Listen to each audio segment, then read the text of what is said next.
Hi hello എല്ലാവർക്കും നമസ്കാരം. നമ്മുടെ അനുമോളും അനീഷുമാണ് ഇപ്രാവശ്യം ജയിൽ ടാസ്കിന് വേണ്ടിയിട്ട് പോയിട്ടുള്ള രണ്ടുപേര്. അപ്പോൾ ഇവർക്ക് ബിഗ് ബോസ് കൊടുത്തിരിക്കുന്ന ടാസ്ക് ഇതാണ്. ലേലു അല്ലു ലേലു അല്ലു അഴിച്ചുവിട് പ്ലീസ് എന്നത് നോട്ട് പാഡിൽ എഴുതി ജയിലിൻ്റെ ഭിത്തികളിൽ സ്റ്റിക്ക് ഓൺ ചെയ്യണം. ഇതാണ് ഇവർക്ക് കൊടുത്തിരിക്കുന്ന ടാസ്ക്. ഇവർ രണ്ടുപേരും നല്ല ഭംഗിയായിട്ട് ചെയ്യുന്നുണ്ട് കേട്ടോ. അവർ ഹാപ്പിയാണ് ആ ചെയ്യുന്നതിലൊക്കെ. ഇത് കുറച്ച് കോമഡി ആയില്ലേ എന്ന് കുറച്ച് പേര് കമൻറ്റ് ബോക്സിലൊക്കെ പറയുന്നത് കേട്ടായിരുന്നു. ശരിയാണ്, കഴിഞ്ഞ ആഴ്ച നമ്മുടെ ജിസേലിനും കൊടുത്ത പണി വെച്ച് നോക്കുമ്പോൾ അത് ശരിക്കും പറഞ്ഞ ഒരു 7-ൻ്റെയോ 8-ൻ്റെയോ പണിയായിരുന്നു.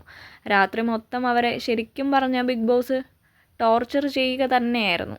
അമ്മാതിരിയാണ് ടാസ്ക് കഴിഞ്ഞ ആഴ്ച കൊടുത്തത്. അത് വെച്ച് നോക്കുമ്പോൾ ഇത് കുറച്ച് ഫണ്ണിയായി പോയി എന്നതാണ് തോന്നുന്നത്. അപ്പോൾ നിങ്ങളുടെ വിലയേറിയ സപ്പോർട്ടും കമൻസും മുന്നോട്ടുള്ള യാത്രയിൽ എന്താ പറയുക ആവശ്യമാണ്. അപ്പോൾ സബ്സ്ക്രൈബ് ചെയ്യാത്തവർ സബ്സ്ക്രൈബ് ചെയ്യുക, ലൈക്ക് ചെയ്യുക, കമൻറ്റ് ചെയ്യുക. Thank you.